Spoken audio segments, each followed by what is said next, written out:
Bryndan is our host of this panel, our moderator. He's an engineer, community builder, and an award-winning entrepreneur. He's a graduate of the Howard University in Washington, D.C., and he's gone on to create successful ventures in the wellness category, digital marketing, as well as the restaurant and consumer packaged goods categories through cafe and tea brand Brooklyn Tea. He is also contributing to the development of Valence through his role as a director of member engagement, and he's also been recognized by Ebony Magazine as one of the 150 most influential Black people in America. Bryndan, welcome, and thank you for being here. So much for that lovely introduction, Morgan. I appreciate it, and I'm really happy to meet you and our other guests today. I guess that means I jump right in. Well, we have the part two of our conference today is where to find funding, creative options. And for that, we have some incredible guests. We have Regan Yeldell, Vanessa Kuhlor, and Cheryl Campos. Welcome aboard, ladies. Thank you so much. I got to meet you all a few minutes ago, but I didn't really get to meet you. So I really would love to just ask you for the opportunity to tell me and the audience a little bit about yourself and maybe a brief bio. Would you start, Regan? Sure. Happy Saturday, everyone. Such a pleasure to be here and an honor to be amongst such great minds and great people. My name is Regan Yeldell, and I am the executive director of the Comcast business implementation of the Comcast Rise program. And it's such a fortunate role for me because basically, you know, what my job is that Comcast Rise was a program that the idea was born about a year ago with the confluence of COVID and social unrest and economic injustice, you know, and economic disparities amongst our Black and brown business owners. And so the Comcast Rise program was developed to help Black and brown businesses not only rebuild post-COVID, but to prosper. And it's an initiative that offers technology support, marketing support, and funding support to these businesses. And so my job is to help administer that and be a champion to the Black and brown business owner community. So such an honor to be here amongst all of you this morning. Fantastic. Before we jump forward, I understand we also have Abir. And Abir, I don't know, you're going to have to help me with the pronunciation of your last name. How do you say it? It's Liben. Liben. Okay. Yeah, not too complicated, hopefully. Right. Abir, would you go ahead and introduce yourself and give us a little about yourself? Sure. Yeah. So I am Abir Liben. I work at Serena Ventures, which is a venture fund founded by Serena Williams. We focus on making the everyday lives of everyday people better and do so by investing in early stage venture companies. Fantastic. Vanessa, how about you? Hi, nice to see everyone this Saturday. So my name is Vanessa Kuhlor. I'm in early stage banking at Silicon Valley Bank. And so I kind of describe my job as a hybrid between Mark Cuban and Tyra Banks. So my job really focused on helping pre-Series A companies grow and scale to their ultimate potential. And for those of you who aren't familiar with Silicon Valley Bank, we bank about 75% of all venture-backed technology companies. And so later in the conversation today, I'll get into how we could help companies like the ones here today. Awesome. Cheryl? You're on mute. That will never get old. Also, Vanessa, I think you need to explain the whole Mark Cuban make Tyra Banks thing because I'm not sure. We got to explore that a little bit. But thank you so much, everyone. It's so exciting to be here. So I'm Cheryl. I'm the head of venture growth and partnerships at Republic. We are a platform that allows anyone to invest in startups and for startups to raise up to $5 million starting last month. And it has been incredible because we have helped over 250 companies raise over 150 million. About 40% of our founders are women. About 15% are Black and Latinx. And those might not seem like high numbers, but compared to those in the VC industry, they're astronomical. And that's still something that we need to make sure we continue to democratize access to investing and fundraising so that we can have a more equitable world, especially post-COVID. So happy to be here. Fantastic. And bringing up the rear, my name is Bryndan Moore. I am the Director of Member Engagement at Valence. Valence is a tech platform and community dedicated to unlocking the global combined power of Black professionals to create massive economic and social progress and close the racial wealth gap. So I'm happy to be here in this conversation. Our mission at Valence is currently expressed through 3 key pillars: opportunities for Black entrepreneurs to receive mentorship on their projects, and when ready, be connected with potential investors, increased exposure to career opportunities for Black career professionals, and mentorship, education, and exposure for Black professionals to become board ready. I was invited to the conversation by Kevin. I really am looking forward to learning as much as I can from you ladies. And let's just jump right in. Cheryl, what is the right time for a business to consider equity crowdfunding?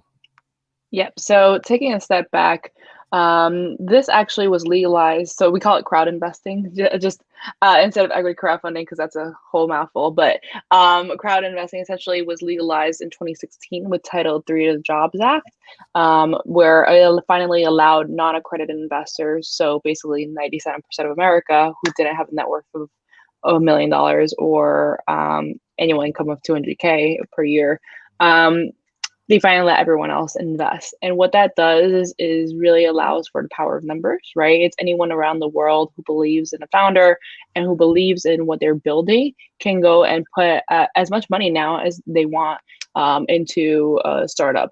And so this is something where, you know, people were always so shocked, like they could lose all their money in a casino, but they couldn't invest in their friend's startup if they weren't accredited. And now we have, you know, drops fill the bucket, I think, at the end of the day. And so there's been a huge growth in understanding, you know, in VCs and, you know, capital flowing in. However, it's not going to underrepresented folks. And the number shows that, like, if anything, it went down during COVID because, you know, things got a lot riskier. And so apparently people who did not conform to the norm were considered more risky and therefore got less investment, right?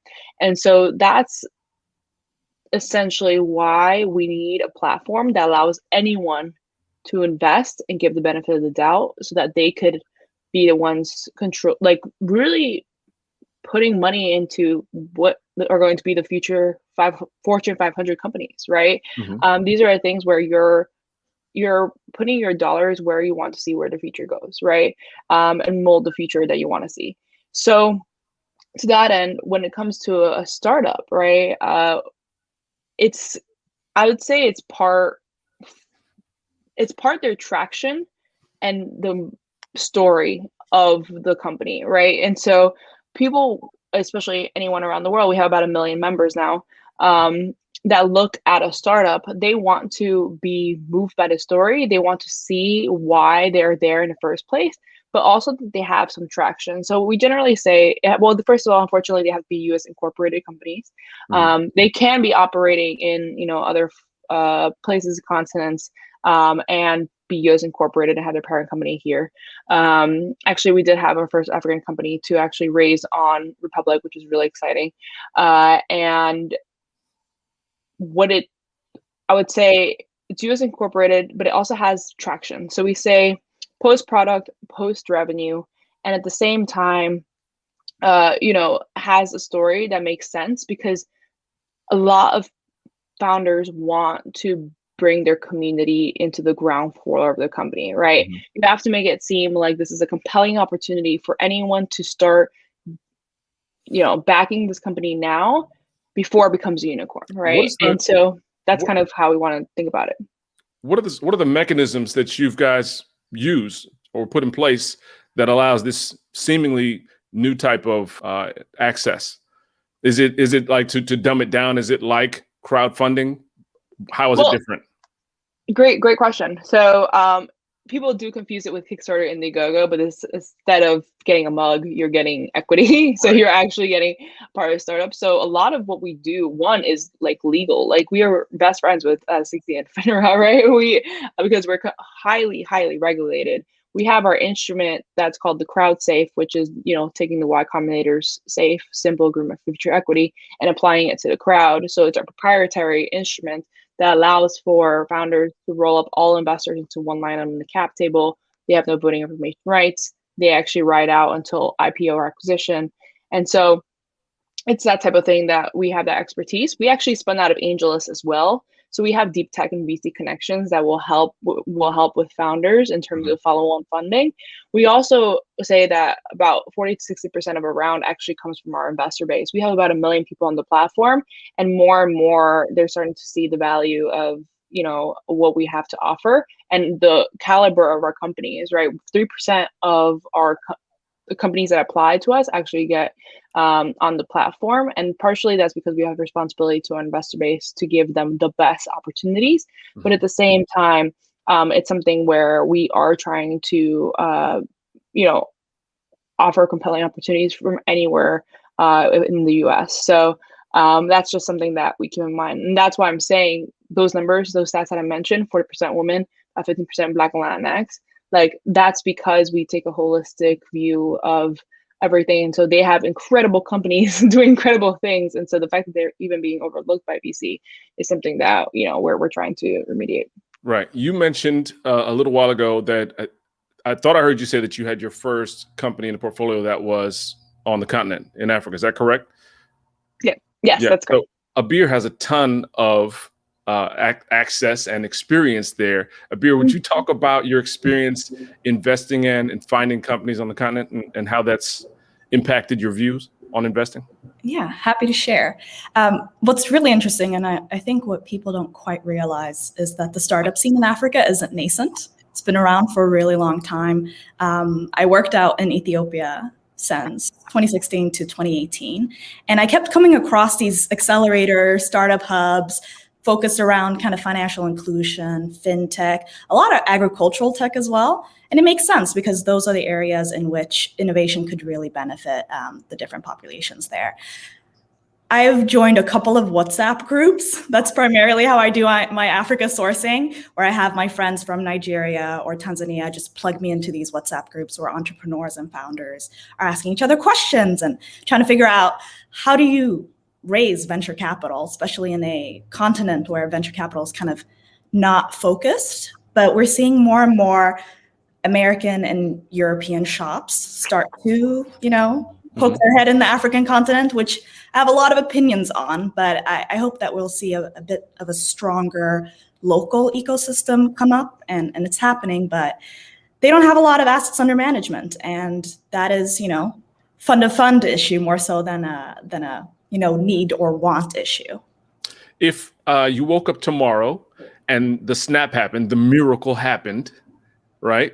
And it's your miracle. How does that change? How does that investor scene for companies on the continent of Africa change based on the Abir miracle? Okay, so my miracle would be very boring. It'd be infrastructure, laying down, you know, all of the telecom necessities, all of the electrical necessities. Every time I'd work out in Addis or in Lagos, electricity is a big challenge for entrepreneurs. They are looking for gasoline to get their generators up and running. So the snap would be just giving the entrepreneurs the basic necessities for innovation and reducing their stress, not being stuck in traffic jams. I don't know if you've ever been in a Lagos traffic jam, but it's a problem. I think those small things that we take for granted can oftentimes inhibit entrepreneurs from really pursuing their dreams. And once you have those basic railroads necessary for you to build upon, whether that be financial structures and systems within the banking industry that make sense, whether it be, you know, crypto not being made illegal last minute while you're working on your crypto financing startup, those types of things are what my snap would involve. We would see a very different continent. And I think we're getting there regardless. Awesome. Regan, I want to bring you in with the same question. You and Vanessa, so we're talking about multiple avenues of potential funding for founders and startups. Obviously, Cheryl and actually Abir, pre-Serena, knew a lot about maybe some of the, and have a lot of experience with some of the pitch over the plate mainstream funding options. Talk to us about, what does it look like today? What is the pitch over the plate? You're a great tech enabled at least or tech entrepreneur and you need to build your MVP or you're ready for funding, what does that process look like, and how are you guys engaged? I would say that I would encourage all of these entrepreneurs and owners to work with their local chambers of commerce and small business associations, because there are a lot of large corporate entities such as Comcast, what I represent, that are very invested in the success of the entrepreneur and startup community. And people don't think about that. Well, wow, I can get funding from Comcast. Yes, you can. Because, we realize that, as goes the health of the small business community, so goes the health of our nation. Right. Mm-hmm. And COVID proved that, right? And we have so many data points that showed that Black and brown businesses were twice as likely to either not be able to continue with their startup or go out of business because of, economic injustice in the pandemic, right? They're more than likely to not have the funding on hand. And so there are large organizations, of which Comcast is one. There are many of them that especially looked at the events of last year as an inflection point to say that, yes, sometimes, we do have deeper pockets, and what can we do to reach back and invest in the communities that serve, in the businesses that serve their communities. And so, for example, we have the Comcast Rise Investment Fund that was born just for that, right? Where businesses can apply. Well, we started out with, in the 5 cities that data shows were most impacted by COVID, we offered $10,000 grants in 5 cities. They can come to Comcast and apply. Tell us about your story. Tell us about your business, right? We know that a lot of our Black and brown businesses, unfortunately, didn't get PPP funding, right? We know that was a hot mess some places, right? But we want to say, tell us, what could you do with this extra funding, and there are no strings attached to it as far as, what you can do with that money. But then we also wrap around it. Okay, here's some technology support. Here's some educational resources. Here's some marketing resources. So while there's no strings attached with the funding that we give, we don't just want to cut a check and leave. No, we want to help you understand how you can better run your business, tapping into some of the corporate resources that the large companies have access to and giving it down to the small business community. And so, what fills my heart is that, we're using some of the corporate resources to really invest into the local community and the local entrepreneurs, because everybody wins when you have a healthy entrepreneur economy and a small business economy. What are those 5 cities, by the way, Regan? So they were Atlanta, Chicago, Detroit, Houston, and Philly. So the first window was open in March. And so there were 100 companies per city that we can allow funding for. So we'll announce those grant recipients on April 27th. And we're currently working through the next phase of that. What are the next round of cities, in a couple of months that we're going to be opening this up to. But there's going to be the commitment of hundreds of millions of dollars over the course of several years to really invest in our small business community. Fantastic. I couldn't jump in at the time, but I definitely need to hear Vanessa's explanation about how the Mark Cuban meets Tyra Banks analogy plays out in her day. What does your day look like, and how does that play out?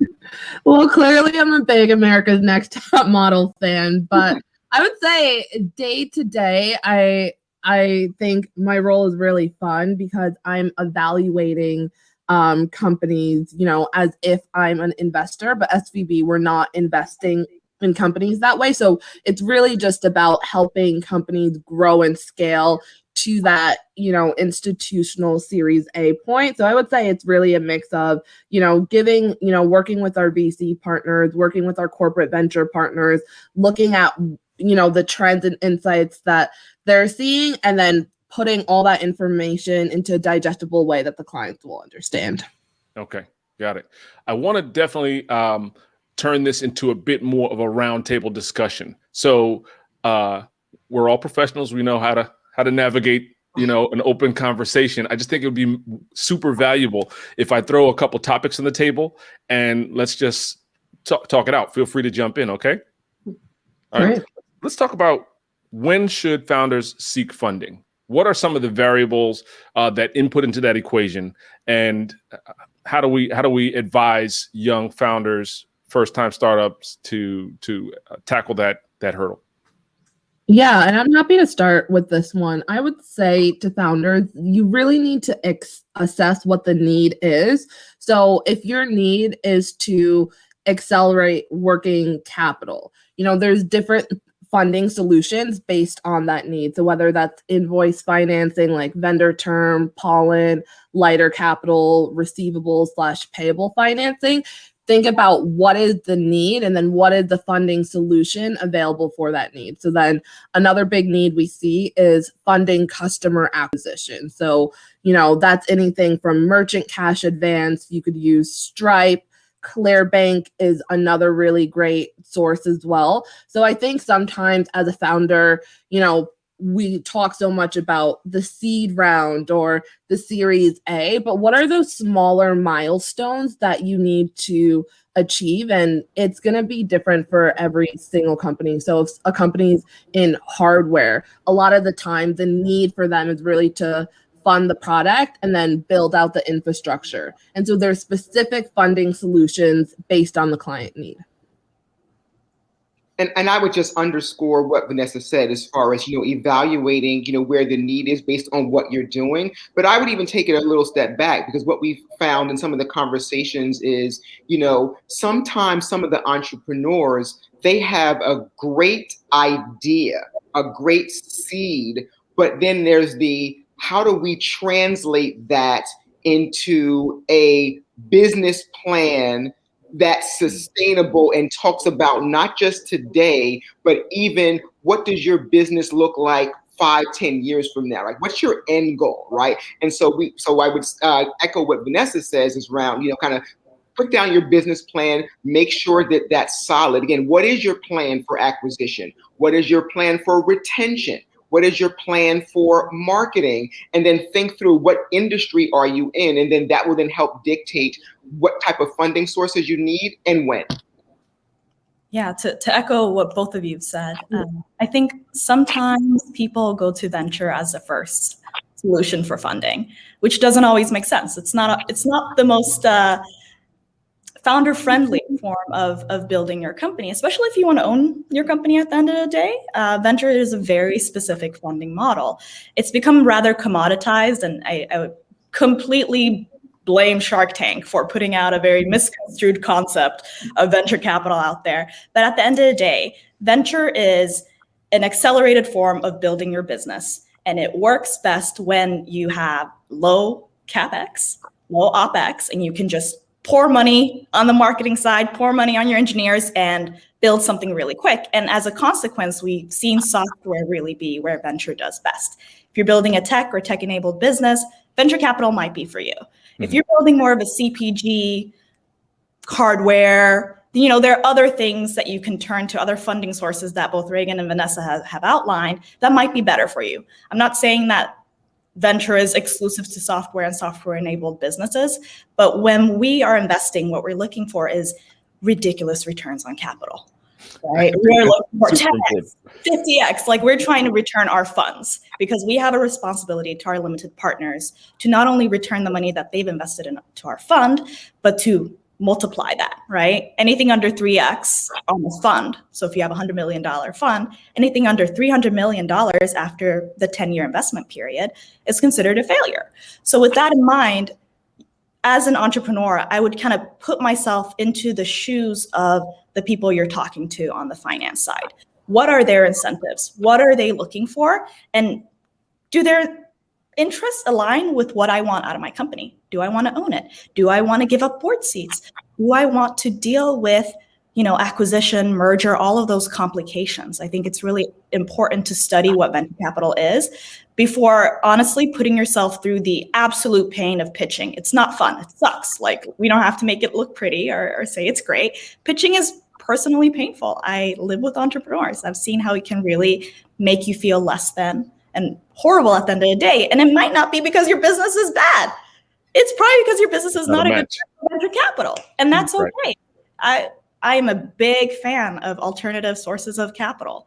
Go get your business loan and own that by the end of the day. Can I pause you here for a second? Because I'd like to drill in there and say, what are some of the different types of funding? You all represent actually a diversity of types of funding. Can we talk about just maybe at a high level, what are the differences of types of funding and what the expectations are that come with them? For example, seed versus crowd versus VC, you know, anything that you contribute there. Yeah, sure. So I can take a stab at this. I feel like there's so many funding sources, so I'll kind of bucket them a little bit into you know, I guess maybe potentially stage, right? I feel like when you are first starting out, we tell everyone to bootstrap, right? Because that means that whatever, you know, profits are the business is making, you're putting that back into the company to continue to grow. It is only when you can't grow any further that you then start seeking out funding sources after that, right? So I would say at the very beginning, you know, there are friends and family, which by the way, our people don't have necessarily, right? Like this is like friends and family for us. Rounds like that are only, I think it was like what average is 17K or something, and then like everyone else in the nation is like over 100K or whatever that they can get angel funding, sorry, friends and family funding. But at the same time, it's really going to angels and folks that potentially are have a track record in investing in companies like yours that could be a potential fit. Another way is rewards crowdfunding. You know, when you're just starting out and you want to evaluate a product and you want to see if there's product market fit, then you go and do something like a Kickstarter or an Indiegogo, or you know, you can start potentially doing microloans, getting microloans to Kiva, which you know is another kind of way that access to capital is democratized because it's anyone around the world that's loaning that capital to others. And so you can go that route. You can also go when your company is making money, you can start actually going to venture debt. Venture debt, I feel like, and there's a lot of types, I'm not going to go into all the deep types, but the venture debt model really works when you have already cash flow coming into your business. And so they're able to predict how much money they can give, you know, based off of your cash flows. And so that's something where, you know, it might be a lower interest rate or something because you already have money coming into the business versus like, say you go directly to an equity-based model like VC where they're going to take a chunk of your business, right? And meanwhile, venture debt allows you to get ownership, but at the same time, charge you interest. And so you want to make sure that whatever it is that you're doing for your business, you're able to retain as much equity as possible because equity is everything, right? Then once you are, you know, you've kind of exhausted those kinds of financing options, right? Whether it's crowdfunding or whether it's venture debt, then you start exploring other options. So say like BC, which by the way, Abir was totally right. It totally gets a lot of the mind share. But you know, if you're not scalable, if you're not going to exit in 5 to 7 years, if you know, you don't, if you're not really mission aligned with your investors, it's not a good fit, right? And so it's really about potentially maybe doing equity crowdfunding, as I mentioned, which is a lot more, you get to set the terms, right? So your valuation, your discount rate, there, and at the same time, you're able to bring your community together, but it really is dependent too on telling the story right, bringing your community together, and also, you know, making sure that this could be a good marketing hack for you. And then I would say, you know, accelerators, incubators, like, I mean, they're incredible. Like I work with so many, over 200 actually at Republic, where we work with showing them, you know, what the options are and, you know, if ECF is right for them.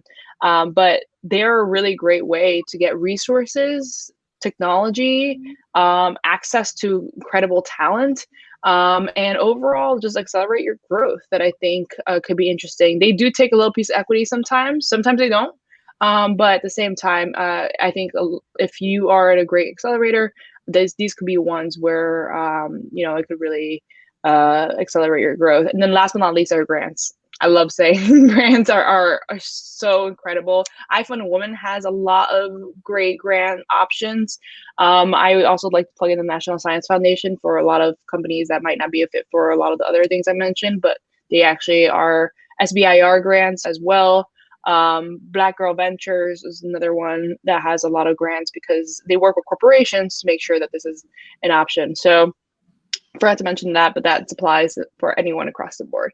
And I'll stop there. I feel like I just rambled a lot, but I hope that was somewhat helpful. It was definitely. Regan, I know you had some points here too. Yeah, I was actually going to jump in right where Cheryl left off is the grant piece, and I want to underscore that because especially the corporate grants from the large corporate companies that we've seen a lot of that in the past, I would say 12 to 18 months.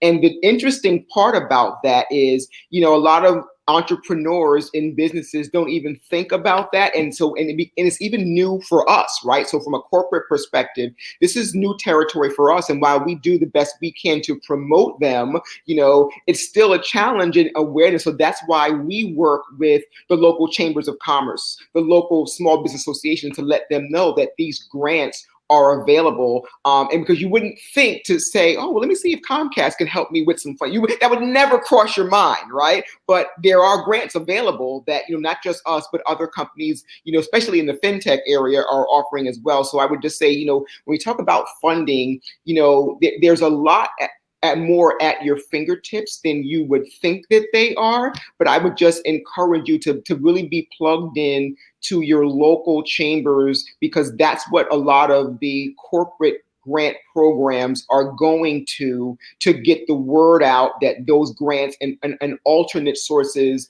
of non-equity funding are available. I find myself talking a lot about alignment in various areas of life and business. I'm putting you on the spot here. I know this.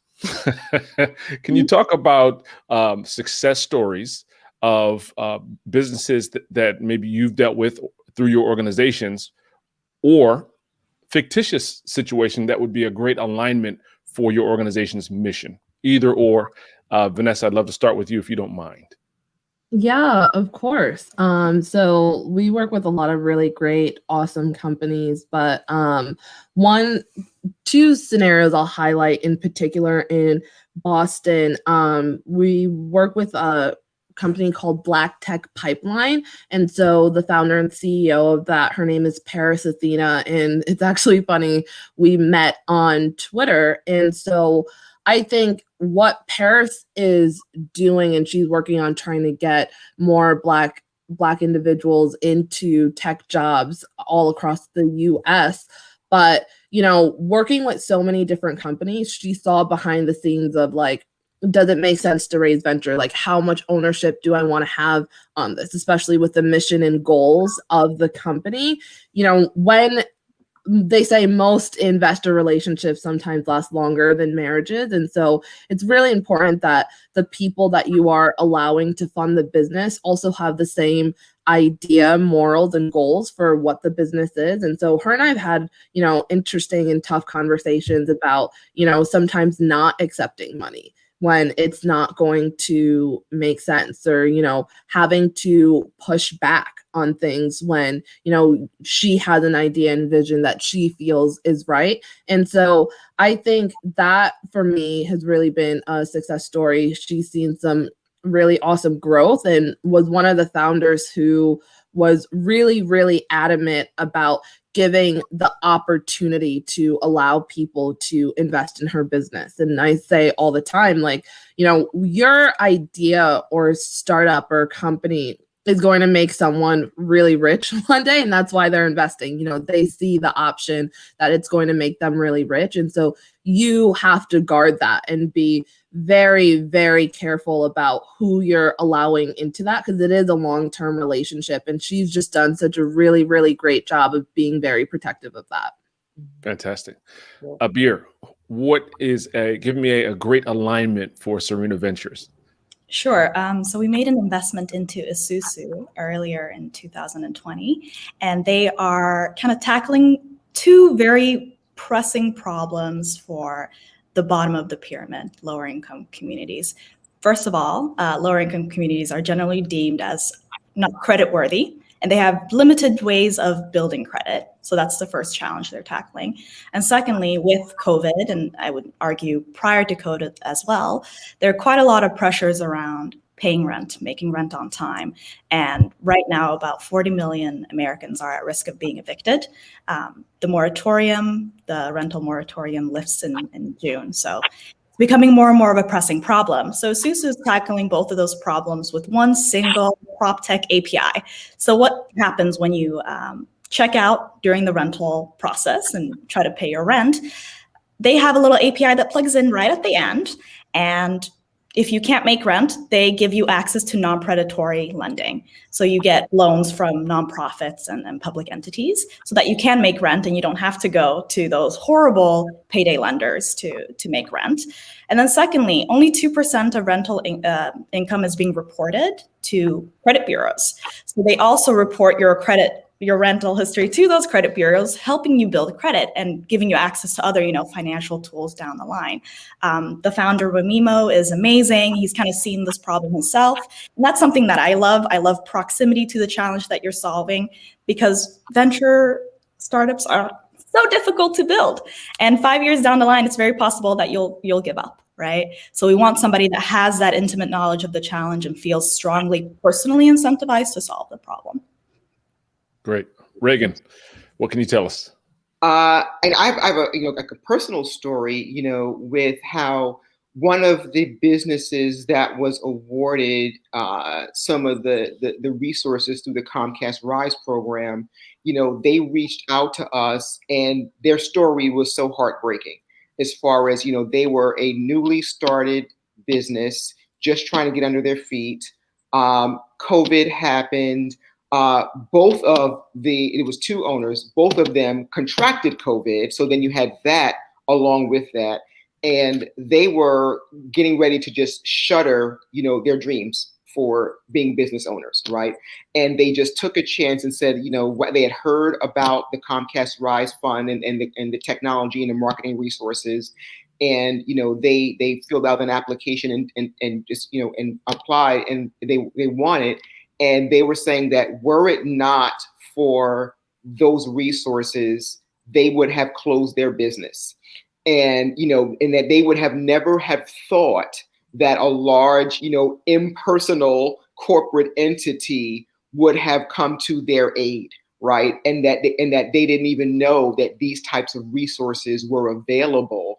And so that's just, and it warms my heart that that's my job, right? And it aligns with us from a corporate perspective, because this has always been one of the core values as far as, diversity, and inclusion. And we talk about the E, and the E stands for equity, right? How do we give, and equity applies to those businesses. How do we give them better knowledge equity, better technology equity, better financial equity? And so that totally aligns with what we stand for as a business, and the fact that we, a large business, who many of the businesses that we serve are customers of ours, right? How we can then reach back into those communities and offer them that hand when otherwise they would have, had to dash their dreams for business ownership.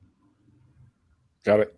Cheryl, give me the what is the aligned avatar that if you brought this company to your partners would be, automatic home run? Yeah, I would say companies, once again, that want to use Republic as a way to, kind of growth hack their business through marketing. I would say a company that already has great traction, that has a large community that is interested in being part of, their stakeholders, and can actually use not just their community. So even if they're not making that much revenue, if they do have a community that supports them through, social or through other avenues, if there's a way to potentially gather all of them and have them raise on Republic, that would be a great win. And then last but not least, I mentioned as a story, I think more and more folks are going to realize that they want to give the opportunity to invest first to their community and then go elsewhere. And I think more people are realizing their community is everything. As technologies converge, the defensible moat really becomes who's around you. So any founder that really cares about bringing that opportunity to their community and has a great story to tell, and is US Incorporated, we're industry agnostic, but I think that would be a really great way to have a successful campaign on Republic. Mm-hmm. Fantastic. Talk about, anyone feel free to jump in, about what happens after funding. How important is the relationship? How is mentoring and coaching a part of or not a part of the offering of founders and funders matchup that you're making? I mean, I can jump into this one. And so, we think it's very important, right? And so one of the things that, for the Comcast Rise Investment Fund specifically, what we did not want to do was just cut a check and say bye, right?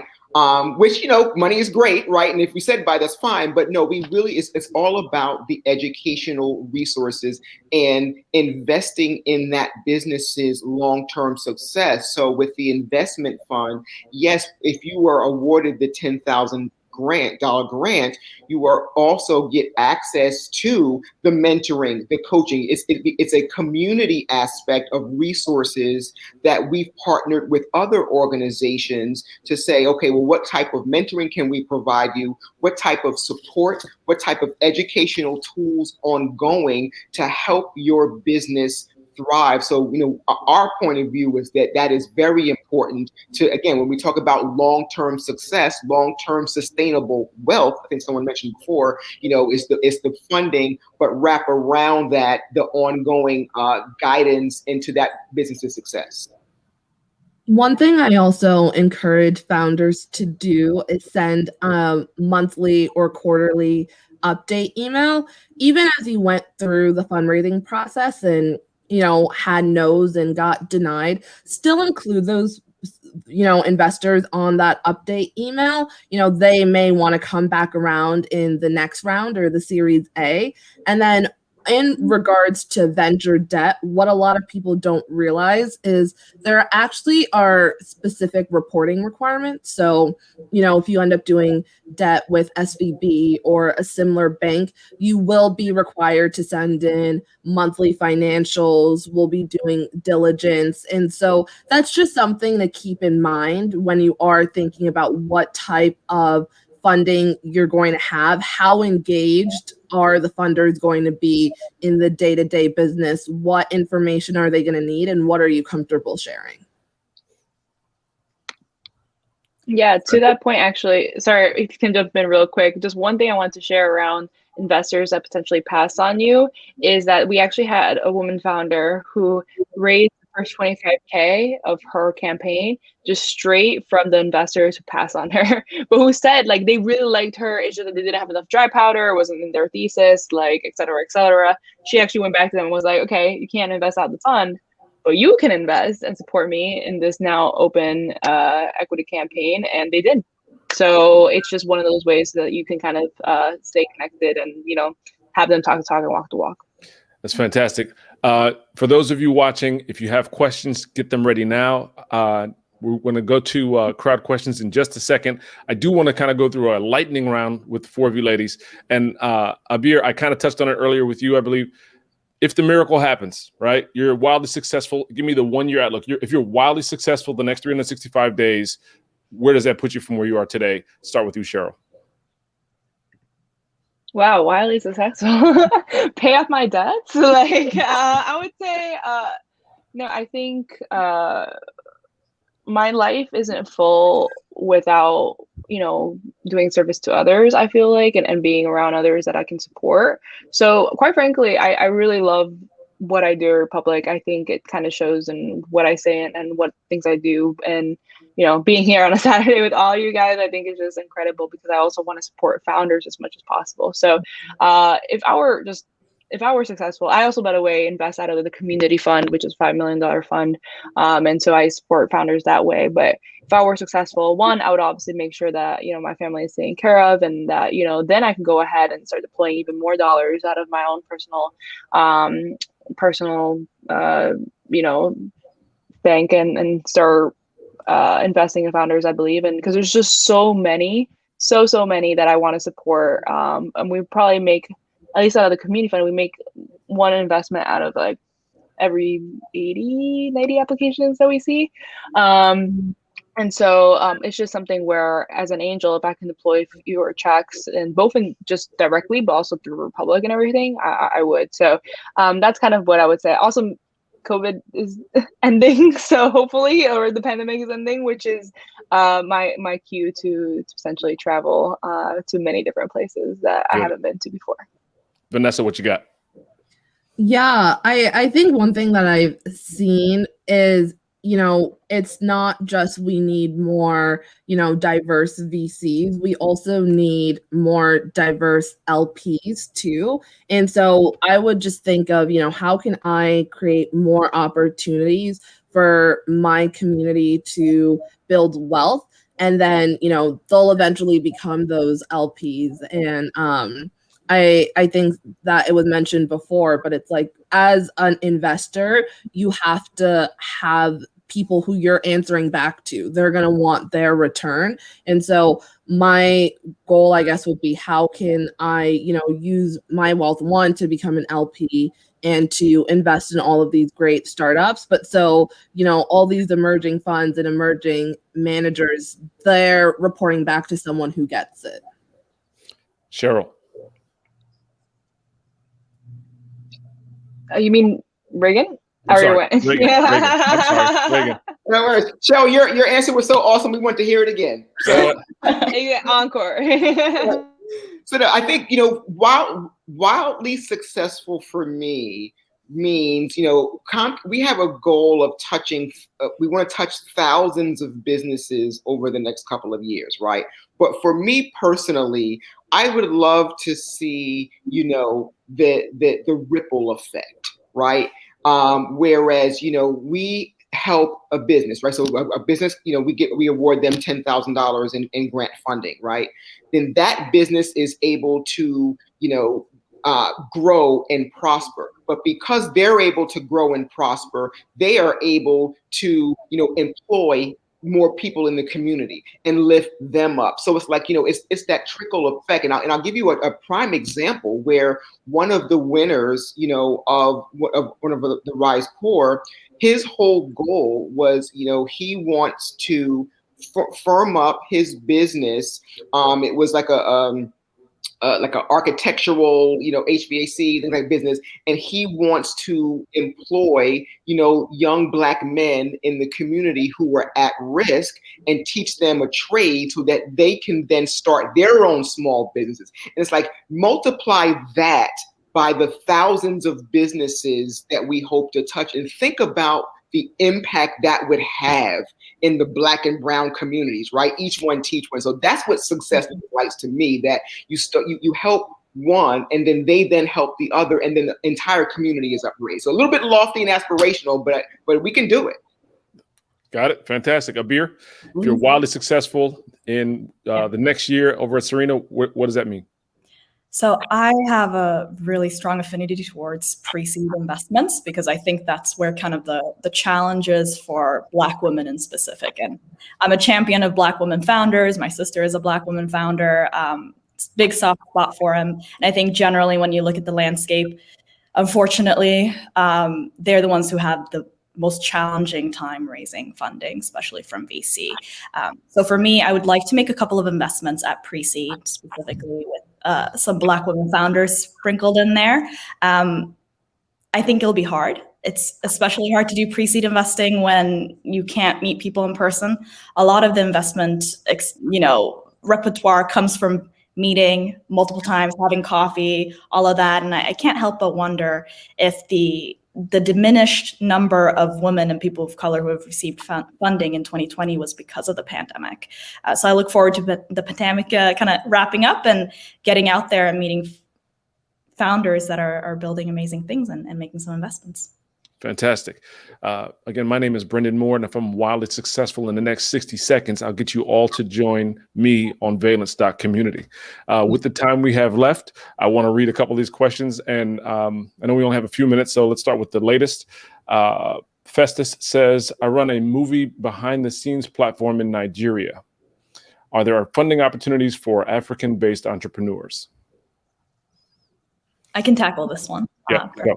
I would say yes, there are. YC actually had a number of Nigerian startups in this batch. I know 500 Startups invests pretty heavily into startups on the continent as well. So I would, like Cheryl mentioned earlier, I would look into accelerators. I think they're a great place to get familiarized with how venture investing functions, getting familiarized with, building a growth flywheel and figuring out how to, hire talent and onboard talent, all of the operational aspects of building a great company. So that's where I would look at first. And then, also look at locally. There are quite a lot of, specifically in Lagos, there are a number of communities that are centered around founders. Got it.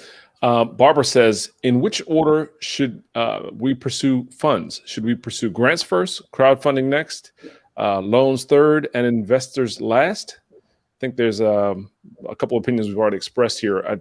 I want to say, so I can move into the next one, definitely start with your immediate community first, right? So friends, family, and then maybe take a look at what Republic offers for their tools for encouraging your community to invest and grow from there. Is there anything else any ladies want to add to that? Yeah, I would just say start with anything that you're not going to have to give up equity. So grants, essentially free money. There's pitch competition, different things like that where you don't have to give up equity. And then in regards to loans in VC, unfortunately, some of the best times to raise are, after the company is doing really well and really profitable. So those are things to consider. Consider where the company currently is at what milestone and what makes the most sense during that. Got it. Abir, there's a recurring theme in the chat about investments on the continent. And so I guess my question to you would be, what are some of the challenges you're seeing for American investment to take place in enterprises on the continent of Africa? Investors like to invest in people and markets that are familiar. So oftentimes familiar means people that look like them, and markets mean markets that they've operated in. So I think oftentimes there's a bit of an educational hurdle to getting people to believe that, a social consumer, social company in Dakar could take off. Like they just don't believe it. And it's hard to sell to people who don't understand what you're building. So I would say definitely start off locally, and building on what the ladies have said, doing a friends and family round, bootstrapping. Unfortunately, it sucks, but building something that is showing traction will make it much easier for you to get funding. I was pitched by a Nigerian neobank that's in the YC batch this year. And I was really impressed because he had bootstrapped an entire new bank in Lagos and had 3,000 customers. And that was enough to get investors here to take him very seriously. Right. Fantastic. Last question. Kevin Crawford says, do I need a grant writer to get a grant? I'm going to go. I'm seeing no's. I'm seeing yeses. I'm seeing a whole lot of head nodding, Kevin. My answer is it would probably help you out if you had someone who's done it before. I would say it just depends, right? So I would say if you have access to a grant writer, absolutely it would help you, no doubt. But if you do not, I would not say, don't let it deter you. Right? Because especially for some of the more non-traditional grants, like coming through the corporate grants. So for example, I can tell you for the Comcast Rise grant, you absolutely do not need, we want it to be authentically from you. It's just basically, tell us about your business, tell us about your story, warts and all, right? So for us, no, you don't necessarily need a grant writer for that, but some of the other types of things you actually would, but I would say don't let not having that stop you. Right. That's our time, folks. Ladies, it's been fantastic to meet with you and share this time with you. I hope this is the beginning of our relationship. And thanks everyone at KINETIC-CON. We look forward to seeing what comes next and to joining you again this time next year. Thanks so much. Thank you. Thank you. Bye-bye. Thank you, Bryndan, and all of the amazing women. I cannot believe the conversation that we just had. How outstanding. I hope that you took so many gems away from the past hour.